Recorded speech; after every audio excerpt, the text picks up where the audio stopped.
It's a privilege to have so many different people, and then bring the whole society up. So I'm Imran Ari, and I'm with CFNT, Communications Graduate Consultant, and I'll be your host. So just a bit of a special thanks to the Thailand Action Week organizers. So our event would not have been possible without their support. So we truly do thank them for the support as we look out to shaping a more climate safe and inclusive future. So at Climate Finance Thailand, or CFNT in short, our work focuses on the promotion of the integration of climate considerations into financial decisions. So this comes at a critical time as climate change is intensifying all over the world, especially in vulnerable regions in Southeast Asia, in countries as Bangkok, countries in Thailand, and cities such as Bangkok. And we can see that the effects of climate change are particularly evident in urban centers. And it is important to address the effects of climate change as cities are critical nodes of a country's development. And today we have worsening climate scenarios of heat stress, deteriorating air quality, flooding, and land subsidies of rural processes. So this is impacting livelihoods and in turn hampering economic progress.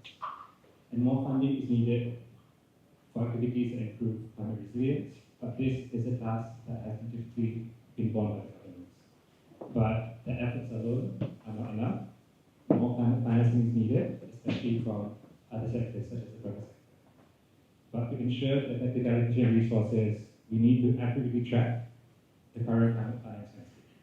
So this is so that different stakeholders working towards climate action in both the public and private spheres can better identify the gaps of climate finance needs and demands. And this is the gap that CFNT has sought to fill by launching the country's first ever climate finance tracker, which we did earlier this year. And without further ado, I would like to invite Thanida, CFNT's Head of Research, to shed more light on Thailand's climate finance landscape.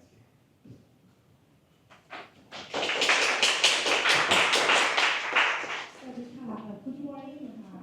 Welcome to our event, Mobilizing Climate Finance for Climate Resilient Bangkok. So today I'll give you a brief landscape of the Thailand climate finance. This is the first time we have the Thailand climate finance landscape because every the data is quite fragmented, like government takes care of their own, state-owned enterprise disclose their own, corporates also disclose their own. This is the first time we have the overview, the complete, comprehensive picture of the climate finance for Thailand. Okay. So we start with the horrible picture first. So first, Thailand faced and will face significant cost from the climate disaster. So if you can see on the left right-hand side, it's left-hand side for you guys. For the left-hand side, you can see that the heat also is stress on the labor productivity. This is the chart that predict the labor productivity loss in Thailand if the scenario of the climate change going into worst case. So you can see that we lost a lot of productivity, which also means a lot of maybe job or maybe income or productivity loss. This is like the physical thing that the labor in Thailand will face if the climate change got worse. So on your right-hand side, you can see the numbers of climate loss from the climate change. There are a lot of organizations try to predict how much Thailand will lose, and it costs a lot. It can cost even like reach up to 30,000 million USD or 6.6% of the GDP for the annual loss. Or if you focus only on the agriculture, it's also something like 18,000 million Thai baht per year, up until almost 100,000 million baht per year. This is a huge loss that that pressure us to do something, to do some actionable thing. Yeah. Yeah. Sorry. This is another institute. If you compare it to the projection, the GDP loss can reach until to the 33.6, which is a lot more severe than what we faced during COVID-19. I think in COVID-19, GDP loss reached around 6-7%, and all the businesses, all the economic already got worse, and we still try to recover from that disaster. But climate change make it worse than what we can imagine. So looking into Thailand, what have we done so far? So we focus mainly on the climate mitigation. So this is the timeline, but we're trying to incorporate some of the plans that we have now. So we have the net zero emissions target at 2065. It will be changed, but now it's still in progress. We haven't committed the new NDC yet, but we will do soon in the COP30 in November. So you can see that all the plans target into the climate mitigation. We have a draft PDP 2024, but now it's 2025, and it's almost the year end. So we may expect to see the PDP in 2026. So, and also the LTLEDS, we also focus a lot on the mitigation as well. And if there's any synchronization or any kind of, if all the plans going into the same direction, this is our skeptical question as well, because the organization who take care of these plans are different. So we are looking forward to see if they are synchronized or they are getting in the same direction. So this is the NDC that we will commit by November. So we also require the international support apart from our domestic support as well. This is what we should commit earlier on, but we still delay in committing the net zero emissions, the NDC.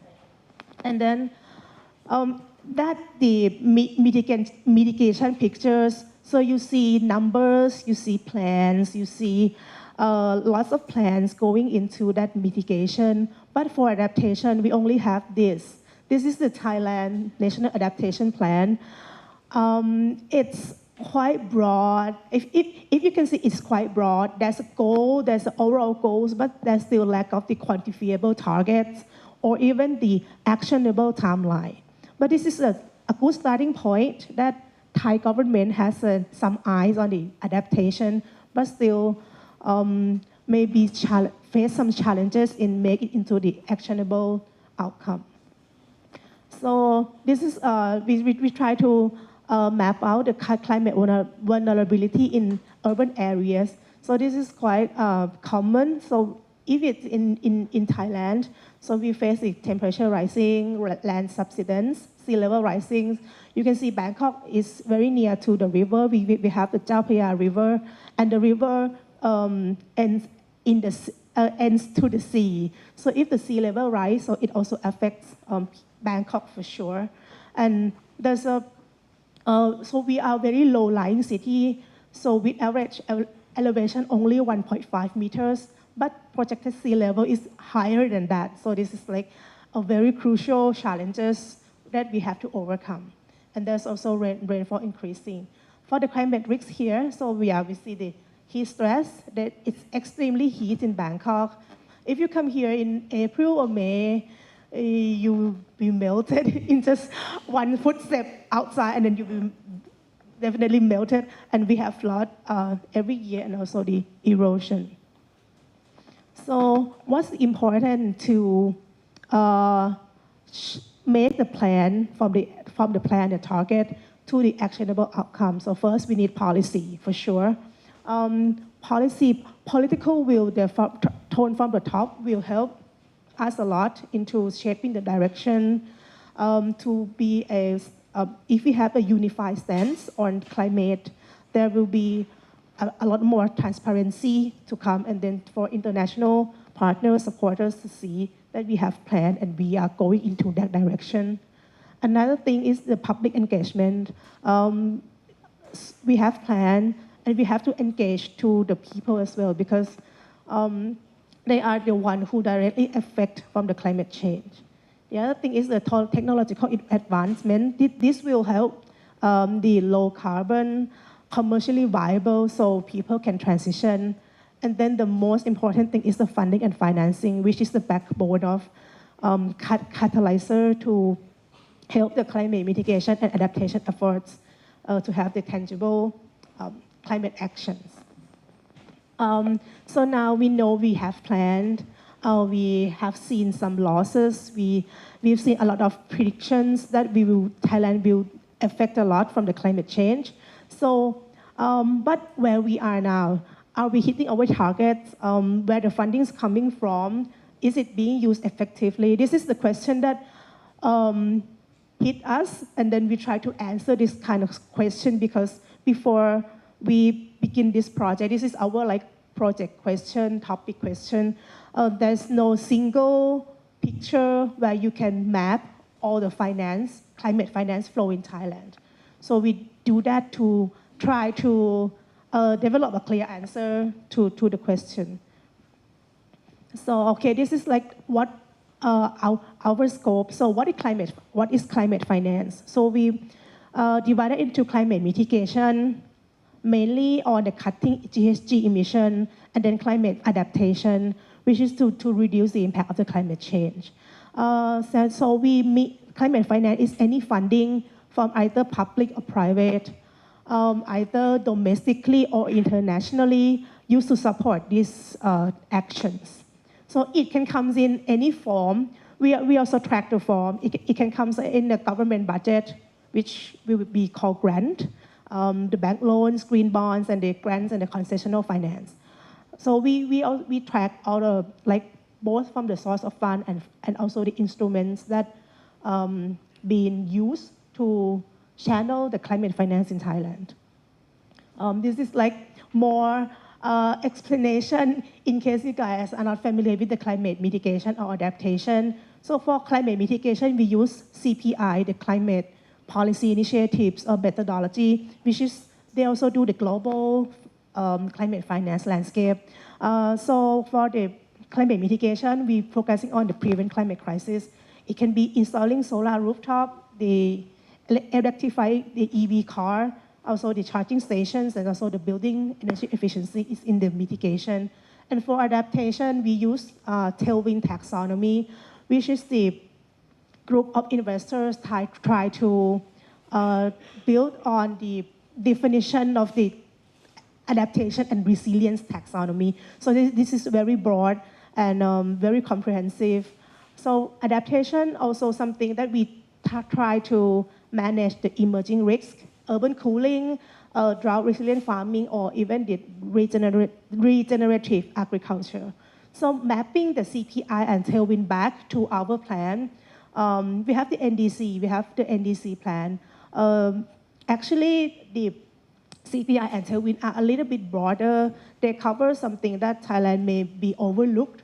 So we choose the both methodology, their methodology, because we can cover more sectors, provide more comprehensive view of the climate finance.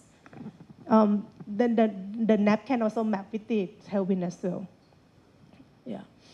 So when it comes to research, so we have our inclusion and exclusion list. So what we include in the tracker, first we include the new primary finance, the committed finance, that a commitment that maybe corporates or government commits to the public. So for mitigation, we start from 2018, and for adaptation is a little bit lag, so it's 2020.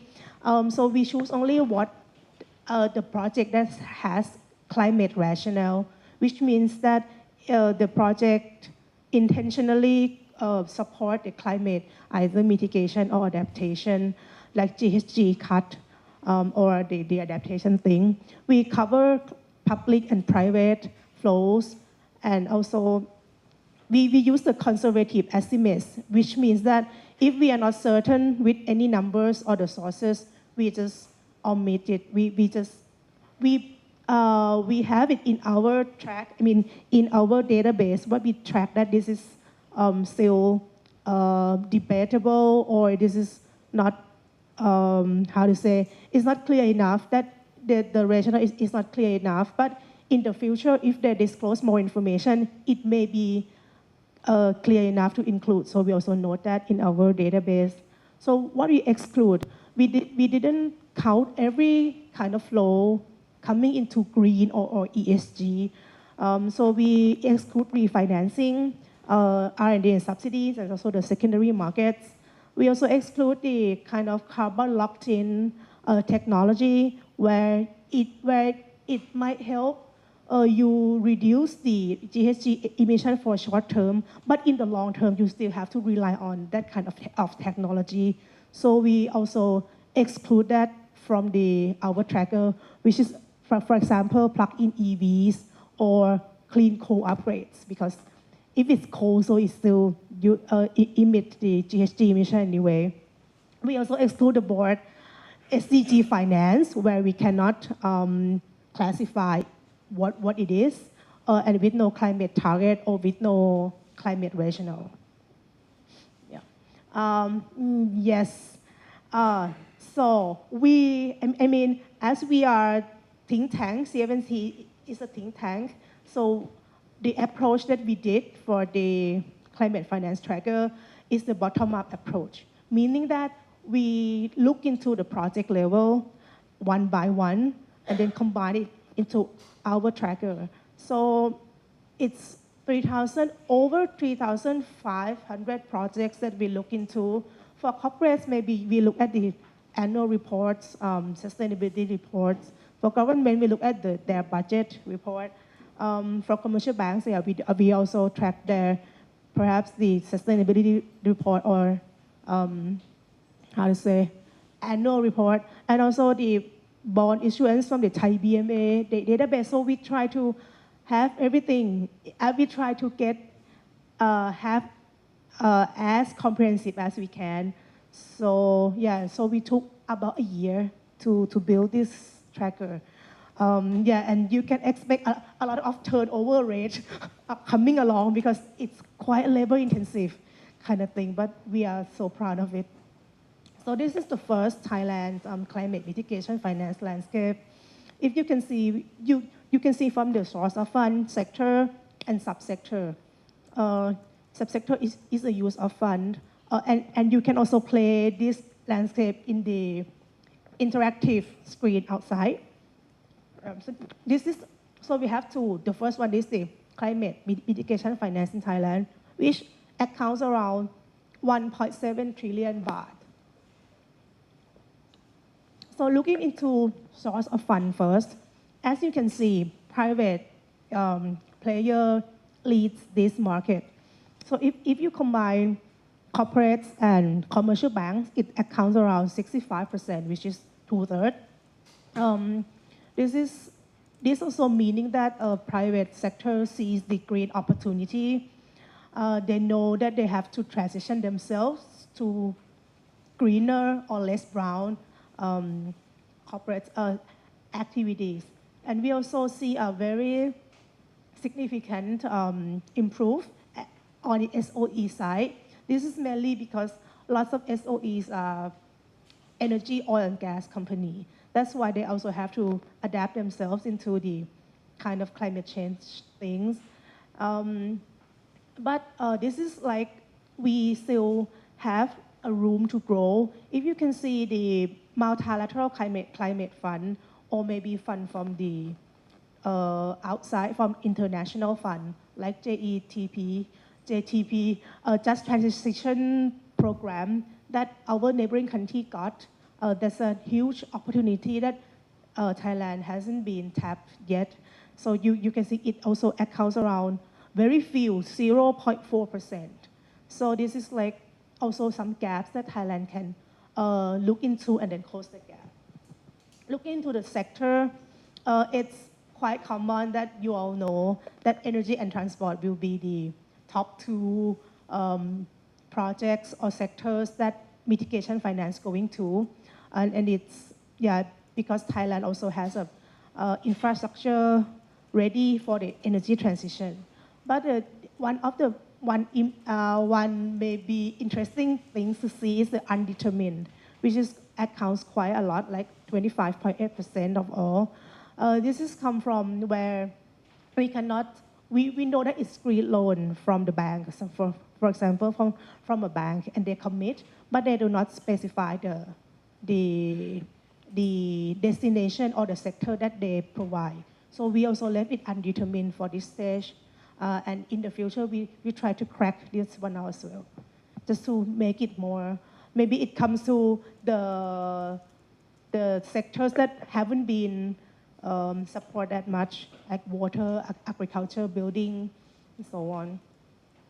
So this is like top 5 project, very clearly that we have the solar power installation. This is quite large, around 17%. And we also have the energy and transport, so it goes to EV battery manufacturing, high-speed railway, and also the BTS projects. This is very common, I mean, in the world as well, because it requires a lot of funding to do the energy transition, as well as there's also a lot of opportunities in these sectors. So if we try to make it a more urban touch, so we look into the government side, because lots of the urban developments come from government. So we can see that from government, it's quite a low, less than 5% going to local government, and most of them are going to building and waste management. If you can see, the top 3 projects here are energy generation, also from waste to energy projects, and also the building efficiency for the energy efficiency, and also waste management. Yeah, this is the overview of the climate mitigation finance in Thailand. So moving into climate adaptation. Climate adaptation mainly funded by the government, because, okay, you all perhaps understand this, because all the infrastructures come from the government. I think it's around 96% come from the government, and then 25% going into the water infrastructure. This is because of our National Development Plan, which focusing on the urban development, industrialization in the past 3-4 decades. But we haven't been revised it in detail. So we still use that plan, but we haven't been revised to reflect current situation. That's why we still have a lot of infrastructure, water infrastructure in climate adaptation. To see the overall number, it accounts around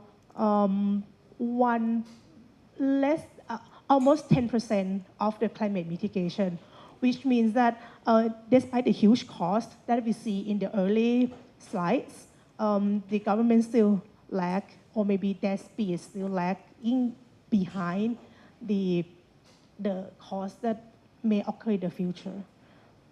So the first, the top 3 projects going into the sustainable water infrastructure, you can see the wall, in irrigated water management to prevent drought and flood in country, and also the urban resilience. So they also focus on the disaster in urban area, because we situated nearby the river and the sea, and also the sustainable agriculture, but it's quite small. If you see from the percent, the sustainable infrastructure accounts for 72.2, where urban resilience only get like 10% of the overall climate adaptation finance in Thailand.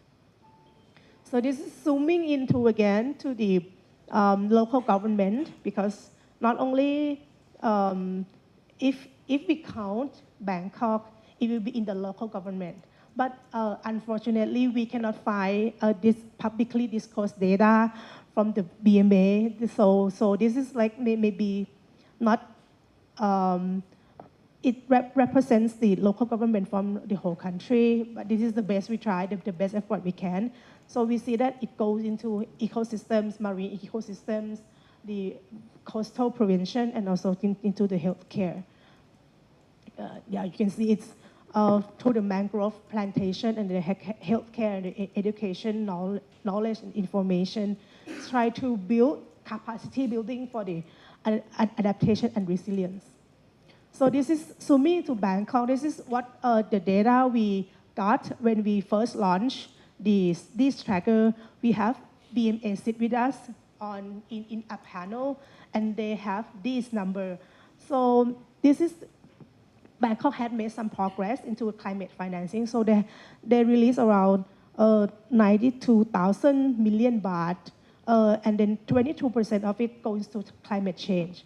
So they divided into mitigation, adaptation, and prevention. For mitigation, mainly it goes to the waste management, which is aligned with our tracker. But these numbers are not in our tracker yet. This is what we will revise because they do not disclose publicly, so we don't know about this.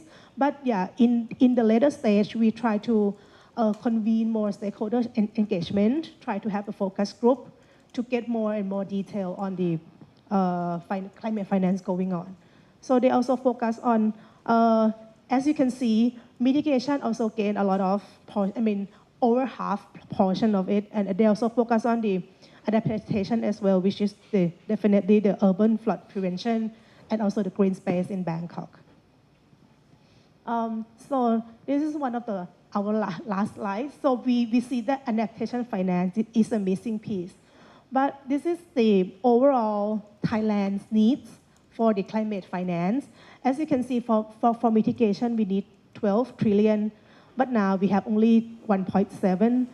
There are a lot more room to grow. There are a lot of room that international financing can support us. And also for adaptation, we cannot find the needs, so we use the expected annual loss, which reach 1 trillion, but we only have 10% of it in 4 years. So this is like, there's a lot of work to do, there's a lot of gap to fill, but there's also opportunity as well to help the country transition toward 1.5, maybe not realistic anymore, to the climate goal. Yeah. So this is the limitation we have. This is definitely a comprehensive, we try to make it as much as we can. So we have also the data classification. There's no widely accepted standard, which is very challenging to flag the use of fund. And also there's also consistent level of disclosure.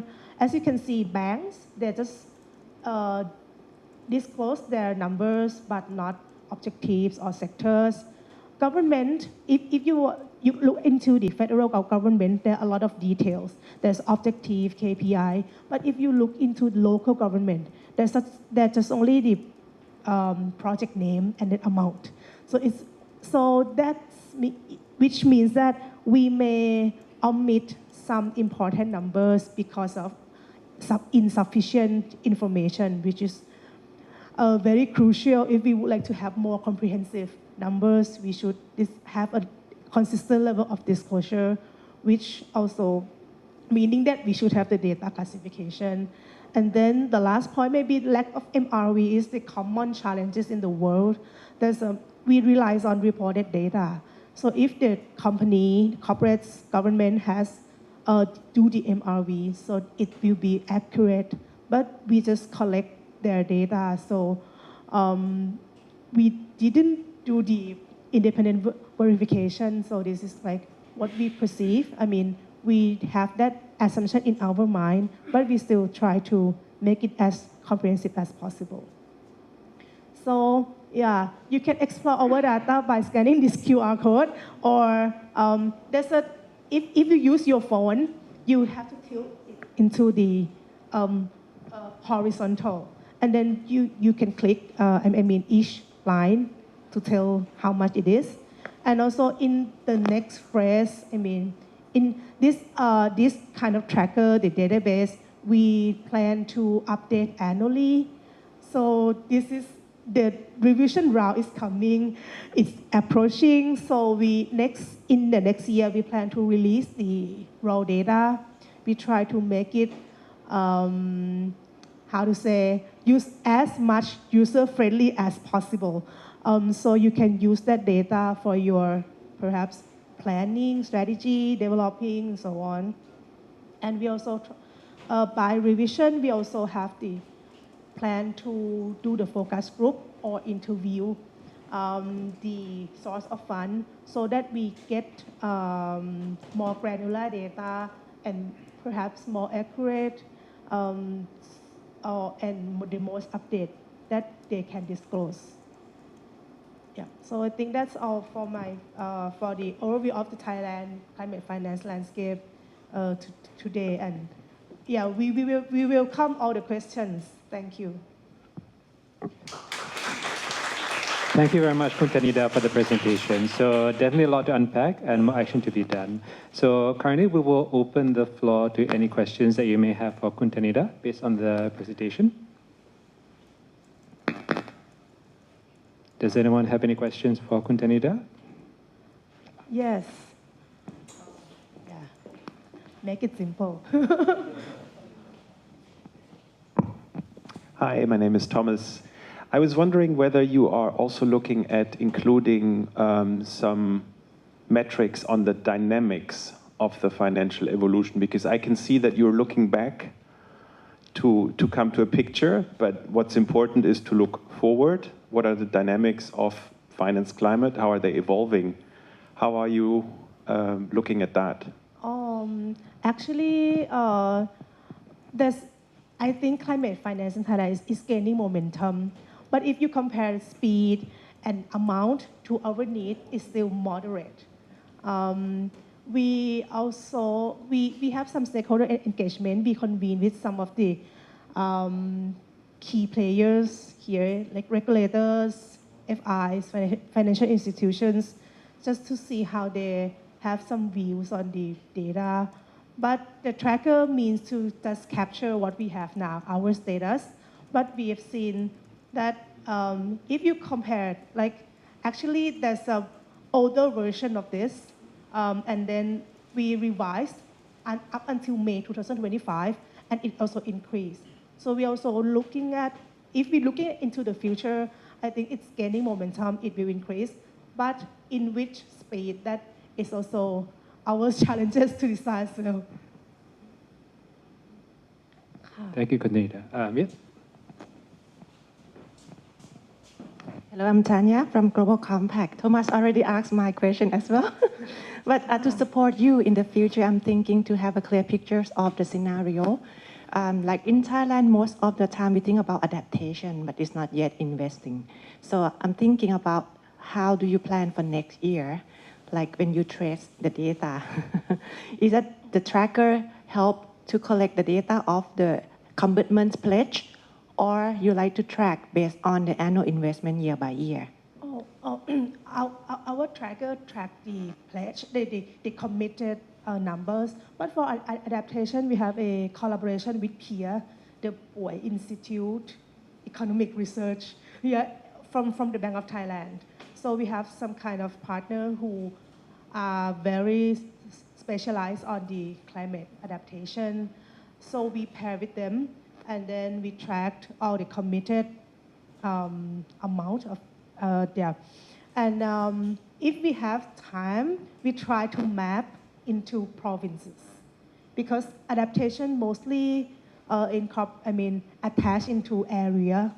Like if you have, it's mostly attached to some area.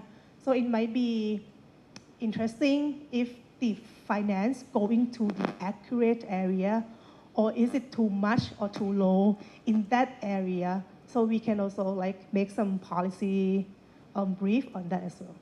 Thank you, because the reason we mentioned about the future on that scenario, because adaptation is always change.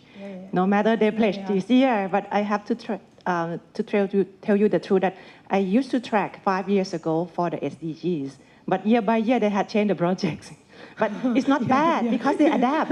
And that's the reason that whatever they already pledge, the number always changing as a good dynamic. It's a very positive change anyway. Thank you. Yeah. But we try to map with the area if we can, because we have the local government numbers, and so we can see if it's too much on this province, why they have even though have this problem. Sorry, also from CFNT. Just want to add to what Nan was saying that since right now most of the data for adaptation is from local government and federal government budget, we think that those projects will be there. This is already committed by the government. So on that front, what's going to be interesting next year is, let's say, we try to compare those numbers with the Thailand's National Adaptation Plan, because we're also expecting the National Adaptation Plan to be more detailed. We're not sure yet, right? But Yeah. but also on the non-government, I think that's more challenging, and so that's why we need to supplement it with surveys and maybe to do some structured interviews with, for example, philanthropies that we know for a fact have some adaptation-related projects. So we welcome also. I just want to say we welcome all assistance and inputs from any of you in the room who works for the civil society or philanthropies that are related to adaptation in Thailand, just to make sure that we have more robust information next year. Thank you. Thank you.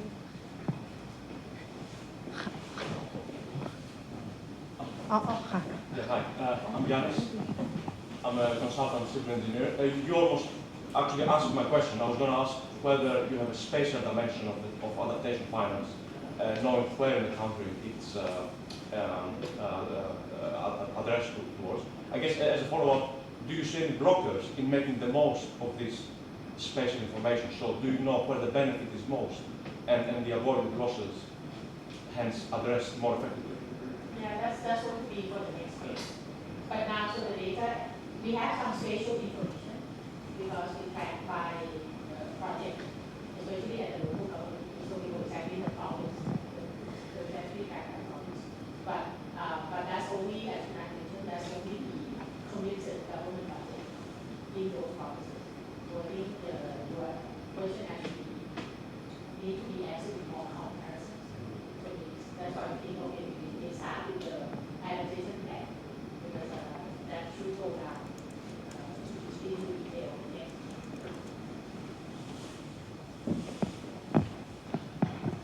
Hi, good morning. My name is Putra. I'm from SCG Group, so from SCG Chemical. So one comment and one question. I think the undetermined, it's basically from us. I think largely, yeah, from because when we take out loans, we don't identify what we're going to use to begin with. But a lot of it goes into projects for efficiencies improvement, which in the end we don't disclose how much we use. So it could largely be in there, because when you look at it, the industry only invests 16 billion baht. That's nowhere near the real numbers. But I think, but so that's related to the next question I was going to ask was, we just had the first draft on taxonomy. Will it help identifying, the right data, or would it actually complicate things in terms of, releasing the money out from the system? Yeah, so thank you, Ka. I think that's a very big challenge right now, because basically there's no alignment, right, between, let's say, Thailand's NDC plan, the bank's classification of green loans, and also how corporates themselves classify. So there's no alignment whatsoever. But we do think that taxonomy could be a good starting point. That's why actually my affiliated organization, CFNT Thailand, has been asking the Bank of Thailand for the past 3 years to make taxonomy a requirement for disclosure for banks. So they say that they want to, so the Bank of Thailand tell us they want to make taxonomy a reporting requirement. So reporting means from the banks to the Bank of Thailand, but no public disclosures. So we say, please, if you're going to do that, then make it all the way to public disclosures. And then to go further, you can add this tagging. So if we can tag these like on the project basis or asset level to make it easier for us to compile data. So I think that's what they are thinking about, but we're not sure how, because it's also a big challenge for the banks also. Because I mean, the banks have similar issue that you mentioned, right? So when the banks lend, sometimes the banks say working capital, right? So working capital could be like for whatever. They don't usually have to go down to see how that working cap is used for which asset, whether it's green or not, right? So there's a lot of, I think, detailed challenges that we need to tackle. But I think that it needs a concerted effort, maybe between the taxonomy working group and the government and also the DCCE, because the DCCE is in charge of the NDC and adaptation plans. We believe it can be done. It just needs like a really concerted work, and everybody should promote this data transparency and tagging. Thank you. Hi, good morning. Paulina Pori, Jason Energy. It was a very helpful presentation, and I was just really curious about the flows of finance for climate mitigation sort of being dominated by the public sector. Climate adaptation-wise, probably no surprise, private sector is largely absent. I was just wondering, as I represent private sector here, do you have any thoughts in terms of how we could get private sector more involved in terms of the potential business case for them as well? Yeah. Yeah, I think that adaptation is very difficult. I think that first of all, there's no. I mean, if you ask the banks, for example, so we talked to some banks, they're like, well, there's no business case for adaptation as far as they can see. You know what I mean? Because so for mitigation, there are some very real like cost savings. So that's why I think that is no surprise. Most of the projects that banks finance basically are like renewable energy efficiency, right? So those, you can calculate very clear returns for the banks, right? But adaptations, like there's no number like that. So I think that's kind of a challenge already to begin with. But I think for us, that's why there's a need for blended finance. That's why we need to step up with the public finance piece of the puzzle. But I think overall, like adaptation needs to start with why, right? So I think why do we need to think about adaptation? I think we need to start with climate impacts, right? So climate impacts for, let's say, SMEs, for example, how can they understand what the impact to them? Then you go back further. That means they need a lot more information on climate risk, right? So they need things like, I think like water stress maps. Like I've seen things that large companies have been doing to justify their investment in adaptation. If you look at what big companies are doing, they say they start with this information, right? They have people who run the models and say, okay, we have these water stress maps, heat stress maps. They find out which area their factories are in that could be flooded in the future. But SMEs and people don't have access to that kind of information at all. So I think that this is one very big area where government and international organizations can really step in and assist. Yeah, so that's a potential there to create a very clear incentive for adaptation.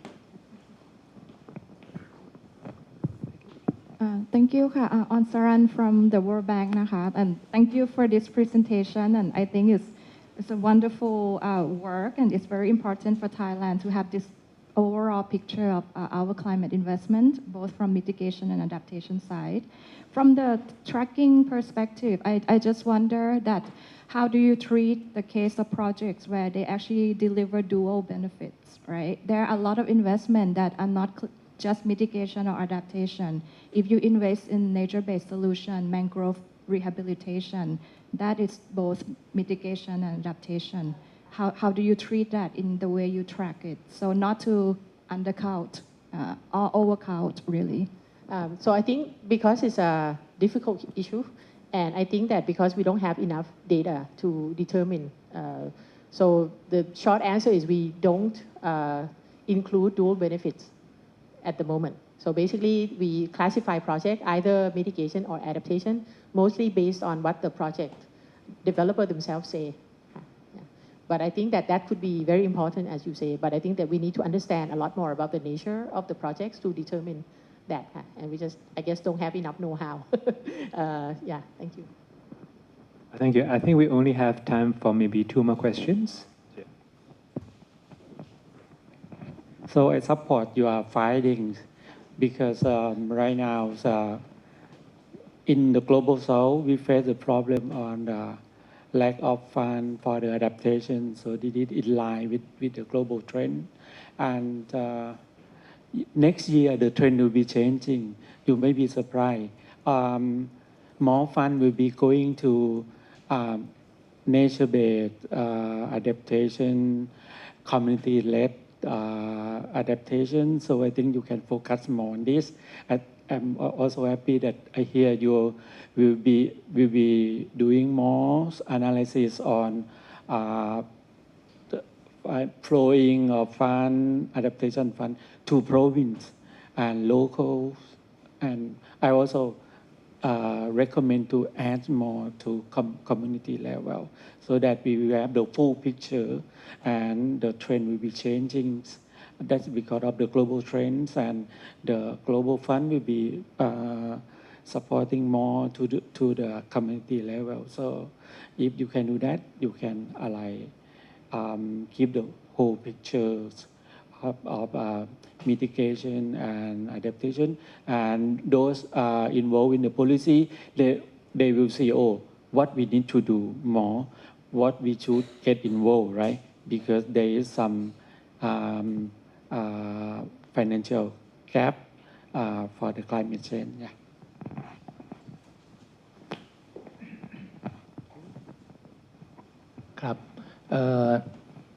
I think that this period is the golden period for us to do many things.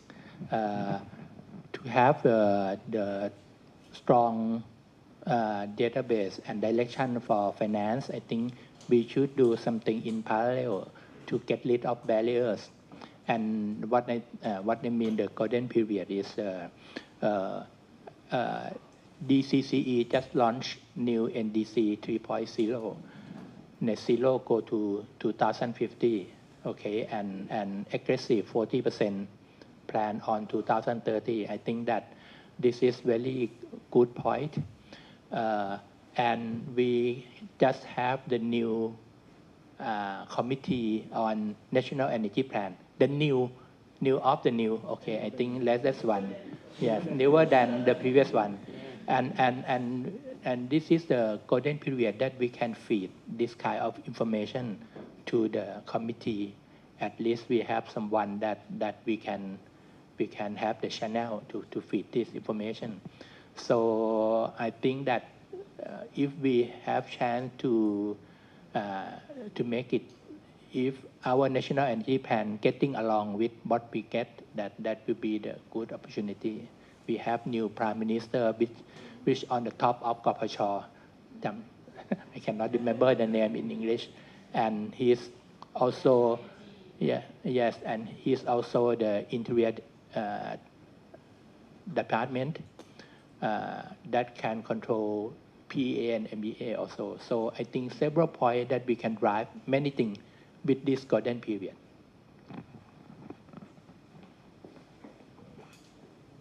Thank you everyone for the variety of questions. So definitely a lot to ponder. So now we'll be taking a bit of a short break. There are refreshments provided in the common room just outside. For those of you who weren't able to download the presentations from the slides from the presentation earlier, you can do so at that registration desk outside. We ask that everyone comes back at 10:35 a.m. So we will start our panel discussion afterwards. Thank you.